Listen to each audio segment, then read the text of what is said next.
छोटी दिवाली का दिन था और जौनपुर में सभी तरफ खुशी का माहौल था। तभी एक ऐसी घटना होती है जो पूरे इलाके, पूरे गांव में दहशत का माहौल पैदा कर देती है। यह घटना है जौनपुर के गौरी बादशाहपुर से एक छोटे से गांव में, जहां एक लड़का 17 वर्षीय जो बहुत ही टैलेंटेड और ताई कमांडो का एक अच्छा प्लेयर है, जो बहुत जगह मेडल भी जीत चुका है। जिस समय वो ये घटना हुई उस समय वो अपने घर के सामने ब्रश कर रहा था, जिससे कि वहाँ पर उसका पड़ोसी रमेश, जो उस घर से उसका विवाद चल रहा था, उससे पूछता है क्या कर रहे हो, तो वो बोल रहा है दिवाली का समय है इसलिए सफाई कर रहा है। तो अनुराग बोलता है कि ये विवादित ज़मीन है, अभी आपकी नहीं हुई है, मामला कोर्ट में है और जब हो जाएगी तब सफाई करना। इसी बीच में अनुराग का चाचा भी राम जस यादव वहाँ पर आ जाता है, वो भी बोलने लगता है और दूसरी तरफ रमेश के सभी परिवारजन करीब 6 लोग जिसमें थे वो सभी आ जाते हैं, जिससे वाद विवाद बढ़ता जाता है। और इतने में रमेश गुस्से में आकर अपने घर से एक तलवार निकाल कर लेके आता है और अनुराग के ऊपर वार कर देता है, जिससे उसकी शरीर धड़ से अलग हो जाता है और वहीं मौके पर उसकी मौत हो जाती है। मौका देखकर, घटना को अंजाम देकर रमेश और उसके सभी परिवारजन वहाँ से फरार हो जाते हैं।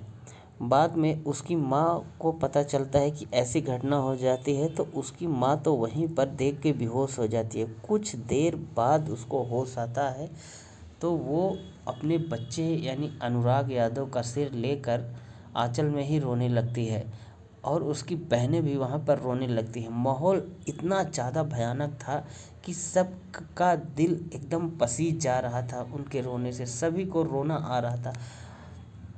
और वहाँ पे ये घटना पूरी सुनियोजित तरीके से की गई थी, जिससे कि वहाँ पर 2 आरोपी जो है जाकर लखनऊ के अलीगंज में जाके सरेंडर कर देते हैं और रमेश यादव के पिता को वहाँ पर एक गांव के ही एक नहर पर पकड़ लिया जाता है और बाद में वो हथियार भी बरामद किया जाता है। बताया जा रहा है कि रमेश के पिता को कोयलरी के कर्मचारी थे, जिससे उनके ऊपर भ्रष्टाचार के भी कई आरोप थे और वहाँ से उन्होंने बहुत पैसा कमाया था। और उनका बेटा एक एसआई है, जिसके लोगों को बताया जाता है, वहाँ के ग्राम प्रधान ने भी बताया कि उसके दम पर ही पूरा हुआ ये काम कराया जा रहा था।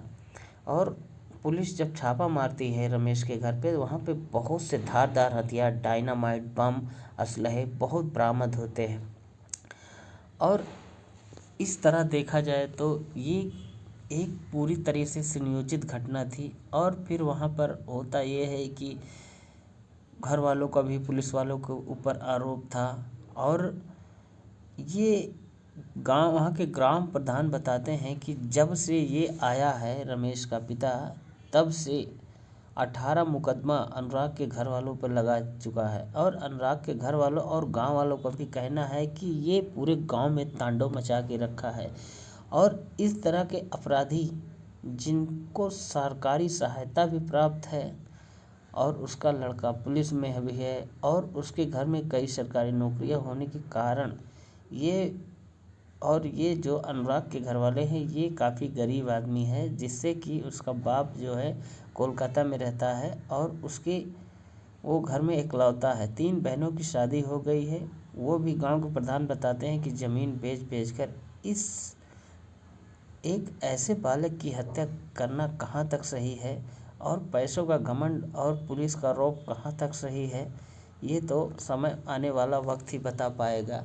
फिर भी यहाँ पर जानकारी ये निकल कर सामने आ रही है कि उनको लगता है, ऐसे अपराधियों को लगता है कि हम बच जाएंगे। अभी इस पे कुछ निर्णय आना बाकी है, लेकिन आरोपियों को पूरी तरह गिरफ्त में ले लिया है। 3 आरोपी फरार हैं और 3 को पकड़ लिया गया है और पूरा घर फरार हुआ है, जिससे कि गांव में बहुत ही आक्रोश है। पूरे गांव में ऐसा आक्रोश फैला है, वह पूरे जौनपुर में ऐसा आक्रोश फैला हुआ है कि अब उनका अपराधियों का बचना लगभग नामुमकिन सा लग रहा है। दोस्तों ऐसी जानकारी जो भी सामने आएगी हम आप